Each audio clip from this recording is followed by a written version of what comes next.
Hi friends, ಹೇಗಿದ್ದೀರಾ?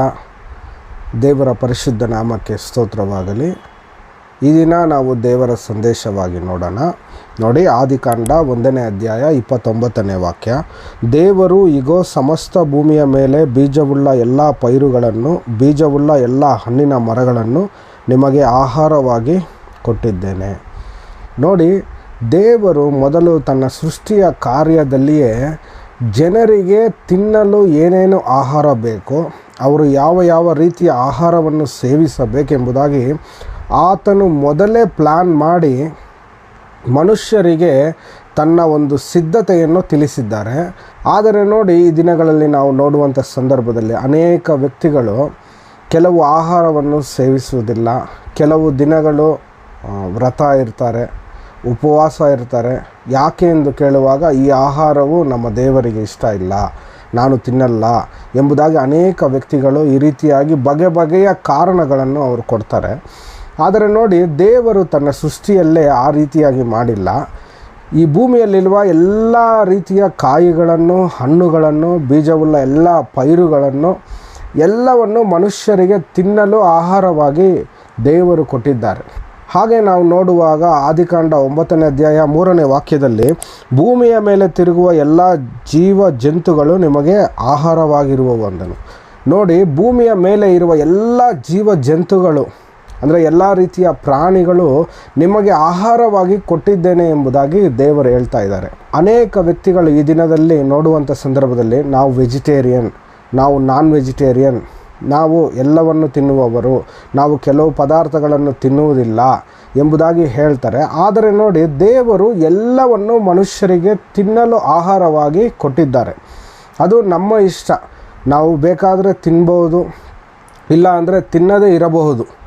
ಅದು ನಿಮಗೆ ಸೇರಿತ್ತು. ನೋಡಿ, ಈ ವಿಡಿಯೋ ನೋಡುವ ನಿಮಗೆ ಹೇಳುವುದು, ನಿಮಗೆ ಯಾವ ಆಹಾರ ಬೇಕೋ ಅದನ್ನು ಸೇವಿಸಿ. ನಿಮಗೆ ವೆಜ್ಜೇ ತಿಂತೀರಾ, ವೆಜಿಟೇರಿಯನ್ಸೇ ತಿನ್ನಿ. ನೀವು ಬರೀ ತರಕಾರಿನೇ ತಿಂತೀರಾ, ತರಕಾರಿನೇ ತಿನ್ನಿ.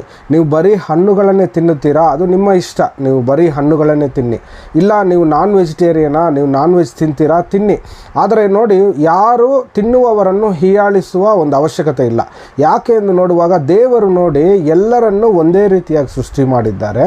ಎಲ್ಲರಿಗೂ ಆತನ ಆಹಾರವನ್ನು ಕೊಟ್ಟಿದ್ದಾನೆ. ಅದು ನಿಮ್ಮ ಇಷ್ಟ. ನಮಗೆ ಯಾವುದು ಬೇಕೋ ಅದನ್ನು ನಾವು ತಿನ್ನುವುದು ನಮ್ಮ ಒಂದು ರೈಟ್ಸ್ ಆಗಿದೆ. ಆದರೆ ಕೆಲವು ಜನರು ತಿನ್ನುವವರನ್ನು ಹೀಯಾಳಿಸ್ತಾರೆ, ಗೇಲಿ ಮಾಡ್ತಾರೆ. ಈ ರೀತಿಯಾಗಿ ಮಾಡುವುದು ತಪ್ಪಾಗಿದೆ. ನೋಡಿ, ಅದು ನಮ್ಮ ಇಷ್ಟ. ನಮ್ಗೆ ಯಾವ ಆಹಾರ ಬೇಕೋ ಅದನ್ನು ನಾವು ಸೇವಿಸಬಹುದು. 1ನೇ ಕೊರಿಂಥದವರಿಗೆ 10:31 ಈ ರೀತಿಯಾಗಿ ಬರೆಯಲ್ಪಟ್ಟಿದೆ, ಹೀಗಿರಲಾಗಿ ನೀವು ಏನು ಉಂಡರೂ ಕುಡಿದರೂ ಇನ್ನೇನು ಮಾಡಿದರೂ ಎಲ್ಲವನ್ನು ದೇವರ ಘನತೆಗಾಗಿ ಮಾಡಿರಿ. ನೋಡಿ, ನಾವು ಯಾವ ಆಹಾರವನ್ನು ಬೇಕಾದರೂ ನಾವು ಸೇವಿಸಬಹುದು. ಆದರೆ ನೋಡಿ, ದೇವರ ಘನತೆಗೆ, ದೇವರ ಮಹಿಮೆಗೆ ನಾವು ಅದನ್ನು ಸೇವಿಸಬೇಕು. ನಾವು ದೇವರಿಗೆ ಅವಮಾನವಾಗುವ ರೀತಿಯಲ್ಲಿ ಆಹಾರವನ್ನು ಸೇವಿಸಬಾರದು. ನೋಡಿ, ಕೆಲವು ಜನರಿಗೆ ಕೆಲವು ಆಹಾರವನ್ನು ತಿನ್ನಲು ಬರುವುದಿಲ್ಲ, ಇಲ್ಲಾಂದರೆ ತಿಂದ ನಂತರ ಅವರಿಗೆ ಜೀರ್ಣವಾಗುವುದಿಲ್ಲ. ಈ ರೀತಿಯಾದ ಯಾವುದಾದ್ರು ತೊಂದರೆ ಇದ್ದರೆ ನೀವು ತಿನ್ನಬೇಡಿ. ನಿಮಗೆ ಜೀರ್ಣಕ್ರಿಯೆಯು ಚೆನ್ನಾಗಿದ್ದರೆ ನೀವು ಯಾವ ಆಹಾರ ಆಗುತ್ತೋ ಅದನ್ನು ತಿನ್ನಿ. ಅದು ನಿಮ್ಮ ಇಷ್ಟ, ಅದನ್ನು ಯಾರು ತಡೆಯುವಂತಿಲ್ಲ. ನೋಡಿ, ನಿಮಗೆ ಯಾವ ಆಹಾರವನ್ನು ತಿಂದು ನೀವು ಶಕ್ತಿ ಹೊಂದುತ್ತೀರಾ ಎಂದು ನಂಬುತ್ತೀರೋ ಅದನ್ನು ತಿನ್ನಿ.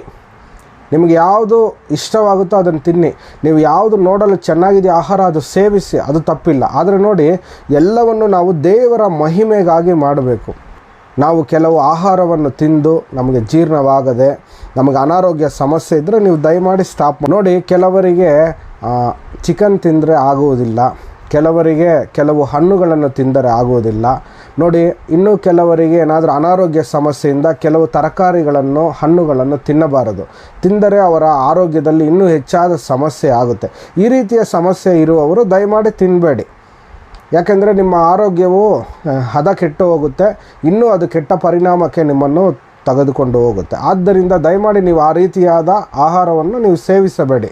ನೋಡಿ, ನಾವು ಯಾವ ಆಹಾರವನ್ನು ತಿಂದರೂ ತಪ್ಪಿಲ್ಲ, ಯಾವ ಆಹಾರವನ್ನು ನಾವು ಬಿಟ್ಟರೂ ತಪ್ಪಿಲ್ಲ. ನೋಡಿ, ಈ ವಿಡಿಯೋ ಮೂಲಕ ನಾನು ನಿಮ್ಗೆ ಹೇಳೋದು, ನಿಮಗೆ ಯಾವುದಿಷ್ಟವೋ ಆಹಾರವನ್ನು ತಿನ್ನಿ. ನೋಡಿ, ದೇವರು ಎಲ್ಲವನ್ನು ಒಂದೇ ರೀತಿಯಾಗಿ ಸೃಷ್ಟಿ ಮಾಡಿದ್ದಾರೆ. ನಿಮಗೆ ಶನಿವಾರ ನಾನ್ ವೆಜ್ ತಿನ್ನಬಾರದು ಅಂತ ಏನು ರೂಲ್ಸ್ ಏನಿಲ್ಲ. ನೀವು ತಿನ್ನೋದು ತಿನ್ನದೇ ಇರೋದು ಅದು ನಿಮ್ಮ ಇಷ್ಟ ಆಗಿದೆ. ನಿಮಗೆ ಬೇಕಾ ತಿನ್ನಿ, ಬೇಡವಾ ಬಿಟ್ಬಿಡಿ.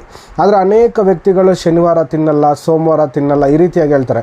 ಇದರಿಂದ ಯಾವ ಒಂದು ಪ್ರಯೋಜನವೂ ಇಲ್ಲ. ನೋಡಿ, ಅದಕ್ಕೆ ದೇವರ ವಾಕ್ಯದಲ್ಲಿ ಈ ರೀತಿಯಾಗಿ ಬರೆಯಲ್ಪಟ್ಟಿದೆ ನೋಡಿ, ಆದರೆ ಆಹಾರವು ನಮ್ಮನ್ನು ದೇವರ ಸನ್ನಿಧಿಗೆ ಸೇರಿಸಲಾಗದು. ತಿನ್ನದಿದ್ದರೆ ನಮಗೆ ಕಡಿಮೆ ಇಲ್ಲ, ತಿಂದರೆ ನಮಗೆ ಹೆಚ್ಚಿಲ್ಲ. ನೋಡಿ, ನಾವು ತಿನ್ನುವಂಥ ಆಹಾರದಿಂದ ನಾವು ದೇವರನ್ನು ಮೆಚ್ಚಿಸಲು ಸಾಧ್ಯವಿಲ್ಲ. ನಾವು ಈ ಆಹಾರ ತಿಂದಿಲ್ಲ ಅಂದರೆ ದೇವರು ನಮ್ಮನ್ನು ಅಂಗೀಕರಿಸ್ತಾರೆ, ಈ ಆಹಾರ ಸೇವಿಸಿದರೆ ದೇವರು ನಮ್ಮನ್ನು ಇಷ್ಟಪಡ್ತಾರೆ, ಈ ರೀತಿಯಾದ ಆಲೋಚನೆಗಳು ನಮ್ಗೆ ಬೇಡ. ನಾವು ತಿನ್ನುವುದರಿಂದ ತಿನ್ನದೇ ಇರುವುದರಿಂದ ಯಾವ ಒಂದು ಪ್ರಯೋಜನವಿಲ್ಲ. ನೋಡಿ, ಈ ವಿಡಿಯೋ ಮೂಲಕ ನಾನು ನಿಮ್ಗೆ ಹೇಳೋದು, ನಮ್ಮ ಹೃದಯವು ಚೆನ್ನಾಗಿರಬೇಕು. ನಾವು ಯಾವ ರೀತಿಯಾಗಿ ನಡೀತಾ ಇದ್ದೀವಿ, ಈ ಲೋಕದಲ್ಲಿ ನಾವು ಯಾವ ರೀತಿಯಾಗಿ ಜೀವಿಸ್ತಾ ಇದ್ದೀವಿ, ನಾವು ಒಬ್ಬರಿಗೊಬ್ಬರಿಗೆ ಯಾವ ರೀತಿಯಾಗಿ ನಾವು ಗೌರವವನ್ನು ಕೊಡ್ತಾ ಇದ್ದೀವಿ, ಅದು ಮುಖ್ಯವಾಗಿದೆ. ಆದರೆ ತಿನ್ನುವುದರಿಂದ ತಿನ್ನದೇ ಇರುವುದರಿಂದ ಯಾವ ಒಂದು ಪ್ರಯೋಜನವಿಲ್ಲ. ನಾವು ಪ್ರಾರ್ಥನೆ ಮಾಡೋಣ. ಪರಿಶುದ್ಧನಾದ ದೇವರೇ, ಅಪ್ಪ, ಈ ಒಂದು ಚಿಕ್ಕ ಸಂದೇಶವನ್ನು ಮುಟ್ಟು ಆಶೀರ್ವದಿಸಪ್ಪ. ನೋಡುವ ಪ್ರತಿಯೊಬ್ಬ ಮಗನು ರಕ್ಷಣೆಯಲ್ಲಿ ಬರುವಂತೆ ಸಹಾಯ ಮಾಡು. ಎಲ್ಲ ವಿಷಯಗಳನ್ನು ನಿನ್ನ ಪಾದದ ಬಳಿಯಲ್ಲಿ ಒಪ್ಪಿಸುತ್ತಾ ಯೇಸುವಿನ ನಾಮದಲ್ಲಿ ಕೇಳಿಕೊಳ್ಳುತ್ತೇವೆ ತಂದೆಯೇ, ಆಮೇನ್. ಈ ಒಂದು ಚಿಕ್ಕ ಸಂದೇಶ ನಿಮ್ಗೆ ಇಷ್ಟವಾದರೆ ಲೈಕ್ ಮಾಡಿ, ಶೇರ್ ಮಾಡಿ, ನಮ್ಮ ಚಾನಲ್ನ ಸಬ್ಸ್ಕ್ರೈಬ್ ಮಾಡಿ. ಇನ್ನೊಂದು ಅದ್ಭುತವಾದ ವಿಡಿಯೋದೊಂದಿಗೆ ಭೇಟಿಯಾಗೋಣ. ಅಲ್ಲಿವರೆಗೂ ದೇವರು ನಿಮ್ಮನ್ನು ಹೆಚ್ಚಾಗಿ ಆಶೀರ್ವದಿಸಲಿ. ಆಮೇನ್.